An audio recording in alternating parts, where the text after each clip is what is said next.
Hi, I'm Marin Barnett, and this is our third and final video log with the Shamani students. In this video, I'm going to be talking about three differences that I noticed between myself and my group members and the Shamani students, and kind of how we adapted to these differences and how it either had a positive or negative effect on our final project and our group work. So the first difference that I noticed right off the bat between myself and the Shamani students was that they are way more shy and reserved than I am and my group members were. Growing up, I was always kind of the leader in my group projects, and at the beginning of the project, I remember Dr. Wong saying that the American students do tend to kind of take the reins on this project and take the lead. And I didn't really know, like, I kind of always I'm used to being the leader, but I never really thought that like I would be in a situation where I was comfortable letting other people kind of contribute just as much as I was, and that's how this project went for me. So, at first I was kind of confused as to if they understood what we were saying, just because it was hard to kind of like I would ask them, we would tell them something and then we would say okay, like, and just make sure they understood, and they would just say yeah and like nod their head, but like we could never actually read them and tell if they were understanding or if they were confused. And if they were confused quite a few times at first before we kind of figured out a good way to communicate with them, and they didn't really ask for help, so it was kind of hard to like gauge if they actually understood what we were saying or if they wanted to spend more time talking about a certain topic because they didn't understand. But thinking about it, like it at first going into it, I was thought this was going to have a negative effect on our group work because I didn't really understand how we could have a positive effect if they weren't really contributing and if they didn't really actually understand what we were talking about. But I kind of shifted because, and what caused the shift was I put myself in their position. So if I were to go to a different country where I didn't know really anybody besides my class and they spoke a different language and it was completely different to my culture, I would be very intimidated, and I maybe wouldn't know how to react to them as well. So like putting myself in their position really kind of helped me like understand where they were coming from, and it made me more patient with them, and it made me really empathize with them more than I thought I would actually be able to, because like by putting myself in their shoes I was able to kind of see like okay, like I could see how this would be scary for them, or okay, like I can see that there's a language problem here. So like I would just be more patient with them, and we would spend more time explaining things and going over things and waiting for them to have input, so we made sure that they actually really did understand. So at first, I did think this was going to have a negative effect on our project, but it actually ended up having a really positive effect because we could really understand where the different culture was coming from. And so their culture, they are more shy, they are more reserved, they do listen to other people talk, but this wasn't a negative thing. And at first, I was extremely impatient, and I thought it would really have a negative effect on our project, but it ended up being really positive because the whole point of the project was to work with people that were different to our cultures, and the whole point of the project was to kind of learn about the differences between our culture and another person's culture. And I think that I was really able to do that through this difference because I was able to put myself in their shoes and kind of see things from their perspective, which I think was really it was a really big part of this project, and that was really the whole purpose behind it for me. And that's the biggest thing I took away, was that I was able to kind of see things from somebody else's perspective instead of just judging them blindly for something that isn't even their fault. The second difference that I noticed was that they really listened to our ideas, and this was positive because they really showed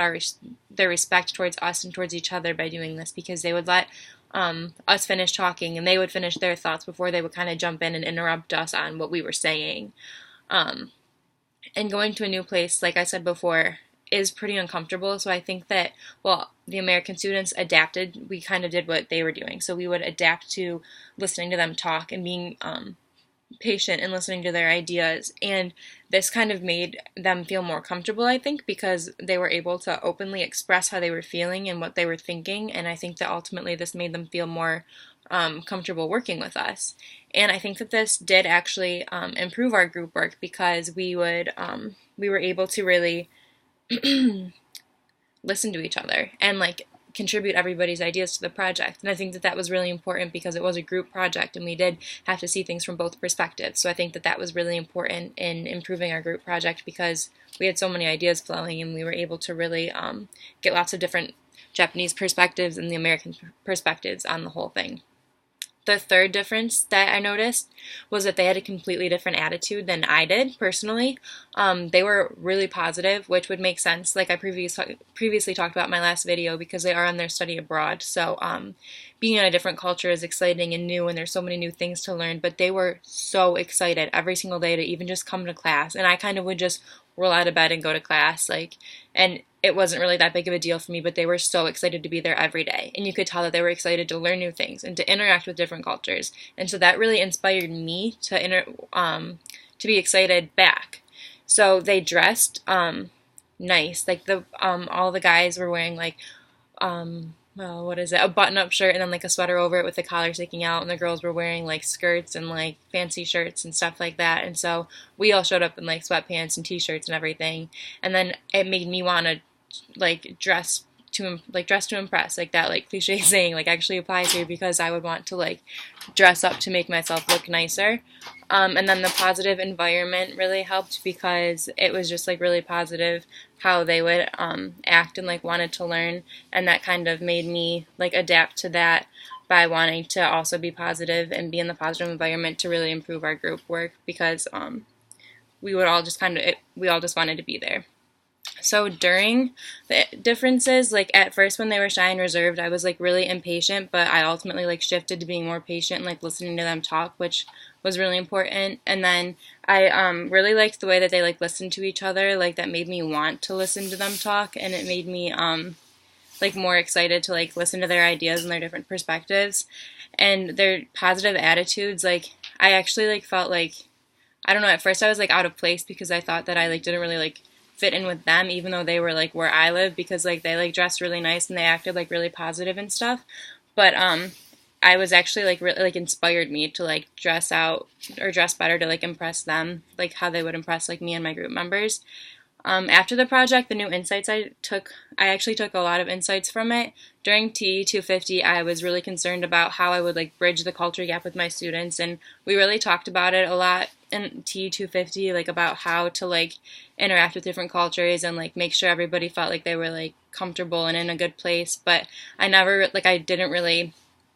wasn't really ever put in a position where I had to like apply those skills. But like throughout this project, I learned that like I need to be like patient and open-minded and like have like a lot of like just really a lot of patience like with my like students, because like in the future I'll be teaching people with lots of different cultural backgrounds, and it'll be like really important for me to like make them feel comfortable and make them feel like they can share their ideas and be confident in themselves. And I think that was something that really important that I took away. And I also, something else I took away was that stereotypes are really dangerous in like forming your ideas of people from different culture zones. I think that I had a lot of misconceptions about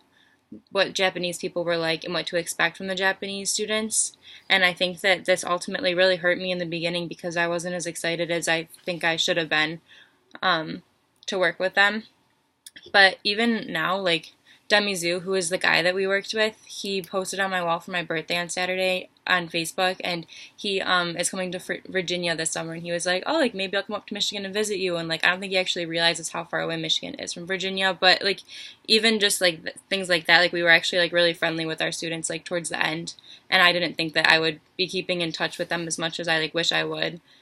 going into it. But like I had a completely different like mind shift like ending the project. So yep.